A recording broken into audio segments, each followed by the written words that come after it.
The Old West is an era filled with legendary figures who have made their names in history through their skill, courage, and lethal mastery of firearms. From lawmakers to outlaws, these gunslingers epitomize the essence of the Wild West. In this video, we delve into the history to uncover 10 of the deadliest gunslingers who have left an indelible mark on the untouched frontiers of the Old West. Prepare yourself for a journey through the lives of these infamous characters whose stories continue to be intriguing and intriguing to this day. Remember to hit the like button because it helps us a lot. And don't forget to subscribe to the channel and press the notification bell to not miss the upcoming interesting videos. John Wesley Hardin. John Wesley Hardin, born 1853 in Texas, was the son of James Gibson Hardin and Mary Elizabeth Dixson. His father, Hardin Senior, was a Methodist preacher who settled with his family in Trinity County, Texas in 1859. At the start of the Civil War, John Wesley attempted to join the Confederate Army, but was thwarted by the presence of Confederate soldiers across Texas. In November 1868, at the age of 15, he was confronted by a former slave who allegedly attacked him with a stick. In self-defense, Hardin shoots the man to death. Fearing consequences from Union soldiers, John Wesley's father advised him to hide. However, his location was eventually discovered, leading to an encounter with 3 Union soldiers sent to capture him. To escape, Hardin kills the soldiers and is forced to flee his home. He sought refuge with the outlaw Frank Polk in Navarro County until Polk was arrested for murder. Hardin then drifts from place to place, leaving traces of bodies. During this period, Hardin was involved in a number of violent incidents. In one case, he shot a man in the eye during a bet in Pisa. He also killed a black man in Leon County, Texas. In 1870, while playing a game of cards with Benjamin Bradley in Hill County, Hardin was threatened with a knife by Bradley. Initially deciding to leave, Hardin then confronts Bradley, which leads to Bradley firing a shot at Hardin and missing. In response, Hardin quickly fires one shot to Bradley's head and another to his chest, killing him. In 1871, Hardin was arrested for the murder of Laban John Hoffman, Marshal of Waco City, Texas. However, he escaped by taking the life of another police officer, Jim Smalley. Hardin's murder trail continues, leading to a series of events over the next 3 years. During this time, Hardin was eventually arrested by the Texas Rangers and subsequently sentenced to 25 years in prison at the Texas State Prison in Huntsville. While serving his sentence, Hardin devoted himself to the study of religion and law. After completing 17 years behind bars, he was released from prison. After regaining his freedom, Hardin earned a law degree and even practiced as a lawman. On August 19, 1895, John Selman shot Hardin in the back of the head, killing him while playing dice in El Paso, Texas. During his relatively short life, John Wesley Hardin is said to have killed no less than 42 people. Porter Rockwell. Orrin Porter Rockwell emerged as a figure during the Wild West era in American history. Holding his position as a lawman in the Utah Territory, he was nicknamed Old Port and the Destroying Angel of Mormondom. Notably, Rockwell was both a bodyguard and a close companion to Joseph Smith, the founder of the Latter-day Saints movement. After Smith's unfortunate death in 1844, Rockwell assumed the role of bodyguard for Brigham Young, Smith's successor.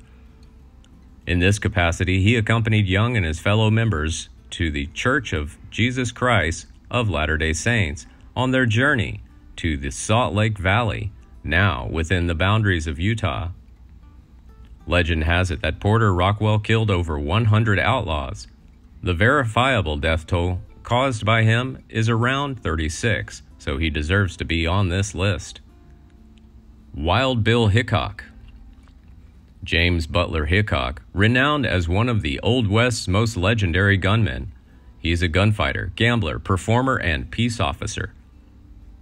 Born on May 27, 1837, in Illinois to William Alonzo and Polly Butler Hickok. From a young age, Hickok showed exceptional marksmanship skills and earned a good reputation in his homeland. In 1858, he assumed the post of sheriff in the town of Monticello. He then joined the Russell, Waddell, and Majors Cargo Company, which took the ownership of Pony Express. In 1865, Hickok became embroiled in a series of disputes with David Tutt, which culminated in a gunfight.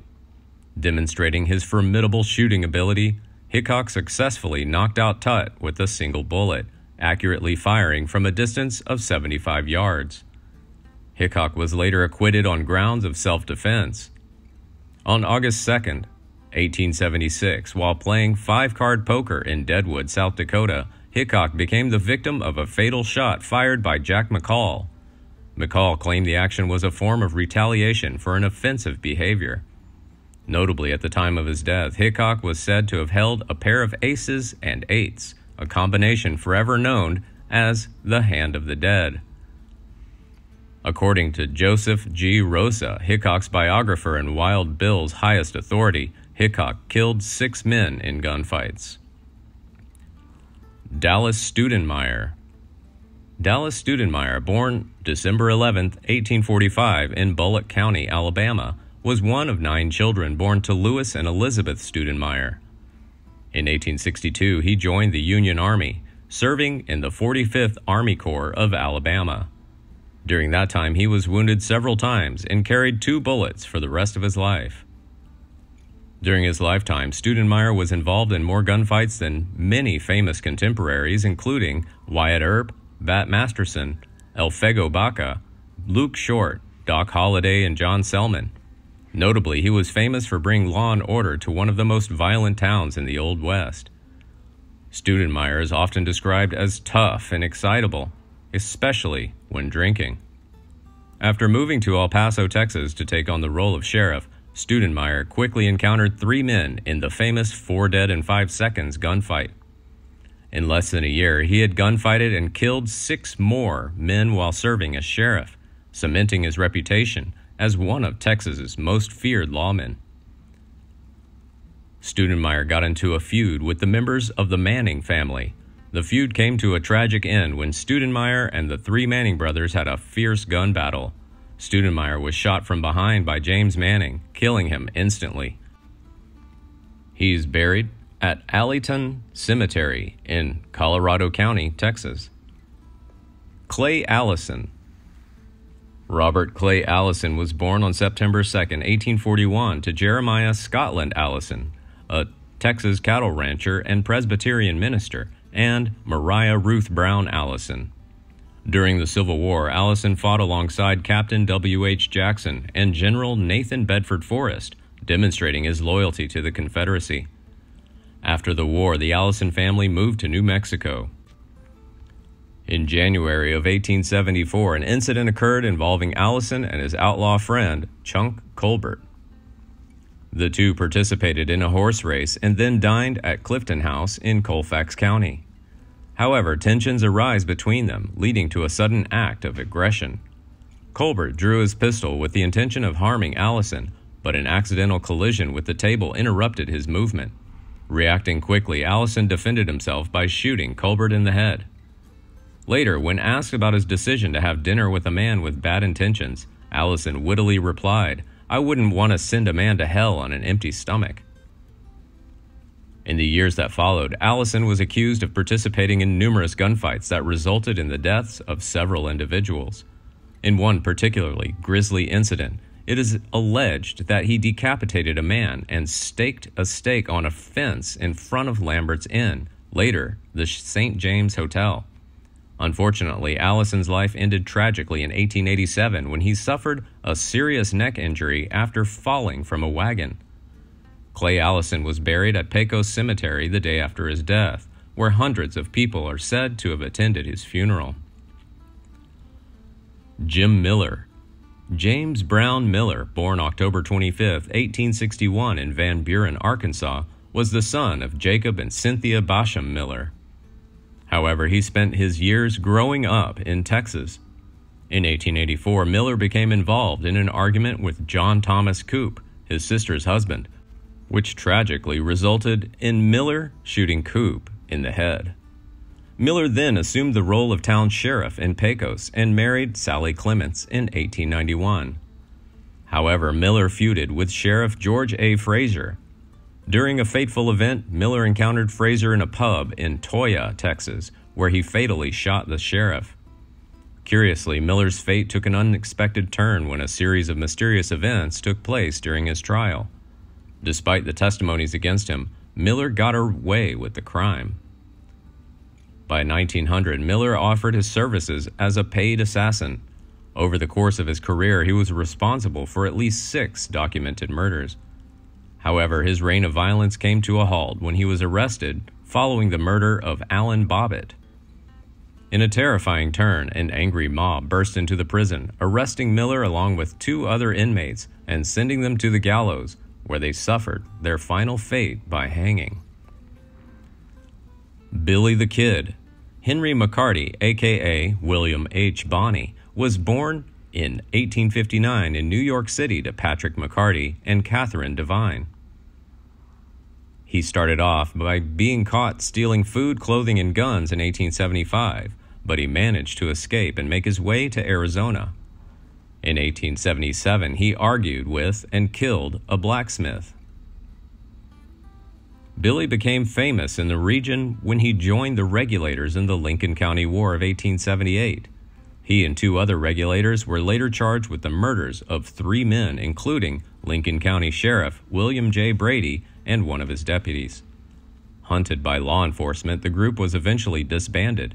Billy evaded capture and shot a gambler in a New Mexico saloon. After much trouble with the law, Billy was arrested and sentenced to death. He escapes and shoots down 2 men guarding him. After 3 months, Sheriff Pat Garrett and 2 deputies shot and killed Kidd at Fort Sumner on July 14, 1881. During his short life, Billy the Kid is said to have killed 21 men, 1 a year in his lifetime. However, many historians suggest that Billy killed 9 people, 4 on his own and 5 with the help of others. Wyatt Earp. Wyatt Barry Stapp Earp was born March 19, 1848 in Warren County, Illinois. His father, Nicholas Porter Earp, moved the family to Iowa, where Wyatt spent his adult years. Embarking on a career in law enforcement, Earp gained experience and later moved to Dodge City with his brother. At Dodge City, he took on the role of a marshal and formed a remarkable friendship with John Doc Holliday. The year 1879 saw Earp move to Tombstone along with his brothers Virgil and James. Tensions arose between the Earps and the McLaury and Clanton factions, culminating in the infamous gunfight at the OK Corral in 1881. Tragically, Wyatt's younger brother Morgan falls victim to revenge, forcing Wyatt to embark on a daring pursuit of those responsible for Morgan's death. Team Earp killed Frank Stilwell, Curly Bill, Indian Charlie, and Johnny Barnes during their 2-week trip. In 1888, Earp gave an interview to California historian Hubert Howe Bancroft, in which he claimed to have killed over a dozen stage robbers, murderers, and cattle thieves during his time as a lawman. Tom Horn. Thomas Horn Jr., born November 21, 1860, was a scout, cowboy, soldier, long-range detective, and Pinkerton agent before moving on to work as a hired killer in Wyoming. Horn is said to have committed 17 murders as a hired gunman during his lifetime. Horn was convicted in 1902 of the murder of 14-year-old Willie Nickel near Iron Mountain, Wyoming. Willie's the son of sheep rancher Kells Nickel, who had been involved in a long-standing feud with his neighbor and rancher, Jim Miller. Horn was sentenced to hang, executed in Cheyenne, Wyoming on November 20th, 1903. Tom Horn was buried in Boulder, Colorado at Columbia Cemetery in early December 1903. While in prison, Horn wrote his autobiography, Life of Tom Horn, which was published posthumously in 1904. Several editions were published in the late 20th century, made him famous all over the country. Doc Holliday. John Henry Holliday was a gambler, a tramp, and a gentleman and gunman. He shared a close relationship with Wyatt Earp, and his most notable contribution was in the sequence of events that occurred before and after the famous gunfight at the OK Corral in Tombstone, Arizona. Doc Holliday is famous for killing more than a dozen men in various gunfights, but research historians have concluded that, contrary to many legends, Holliday killed only 3 men. Doc Holliday claims he almost lost his life a total of 8 times. 4 attempts were made to hang him, and he was shot 6 times. Holliday spent the rest of his life in Colorado. He died of tuberculosis in bed at the Glenwood Hotel at the age of 36. His obituary, which appeared in the Leadville Carbonate Chronicle on November 14, 1887, reads as follows: "There is scarcely one in the country who had acquired greater notoriety than Doc Holliday, who enjoyed the reputation of being one of the most fearless men on the frontier, and whose devotion to his friends in the climax of the fiercest ordeal was inextinguishable. It was this, more than any other faculty, that secured for him the reverence of a large circle who was prepared on the shortest notice to rally to his relief." Please like and share if you find the video content interesting and useful. Don't forget to subscribe to the channel and comment below so as not to miss the upcoming interesting videos. Thanks for watching.